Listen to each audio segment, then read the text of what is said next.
கதாநாயகராக மட்டுமில்லாமல் கிருஷ்ணன் பிள்ளையின் வரலாற்றை விவரிக்கிற அதே வேளையில் பாட்டாளி வர்க்கத்தை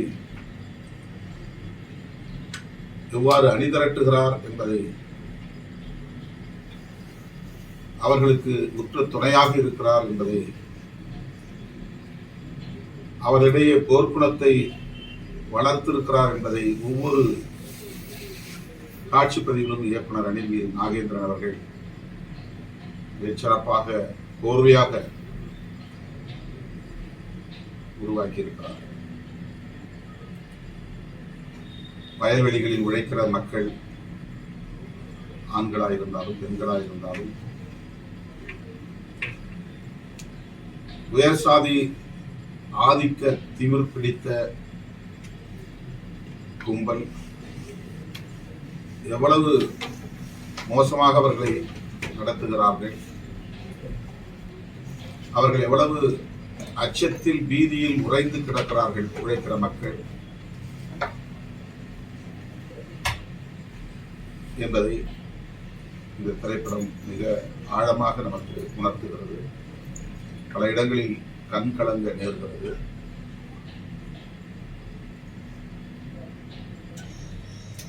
இளம் பெண்கள் சூறையாடுவதை இந்த ஆதிக்க சாதி கும்பல் எந்த அச்சமும் இல்லாமல் செய்கிறார்கள். அவர்களோடு காவல்துறை அதிகாரிகளும் சேர்ந்து கொள்கிறார்கள். ஒருபுறம் காவல்துறையின் ஒடுக்குமுறை, இன்னொரு புறம் நிலச்சுவார்ந்தார்களின்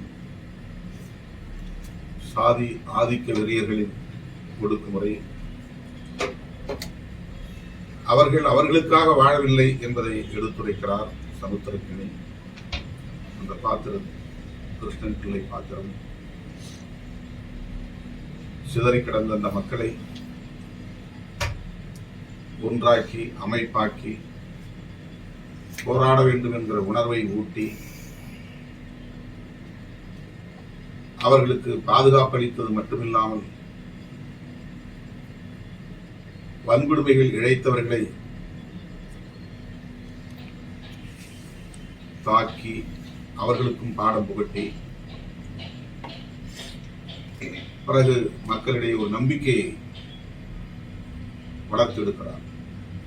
அவர்கள் அனைவரும் பாட்டாளி வர்க்கத்தை சார்ந்த அனைவரும் தொடக்கத்தில் கம்யூனிஸ்ட் கட்சியே தேவையில்லை, கிருஷ்ணன் பிள்ளை இங்கே வரக்கூடாது என்று எண்ணுகிற அந்த மக்கள் பிறகு தங்கள் குடும்பத்தில் ஒருவராக அவரை ஏற்றுக்கொள்கிறார்கள். அனைவரும் கம்யூனிஸ்டுகளாக மாறுகிறார்கள். மக்கள் அமைப்பாக திரண்டால் எத்தகைய ஒடுக்குமுறைகளையும் எதிர்கொள்ள முடியும், வீழ்த்த முடியும் என்பதை உணர்த்துகிற ஒரு வாழ்க்கை வரலாற்று பாடம்தான் கிருஷ்ணன் பிள்ளையின் வரலாறு தான் இந்த வீரவணக்கம் என்ற திரைப்படம்.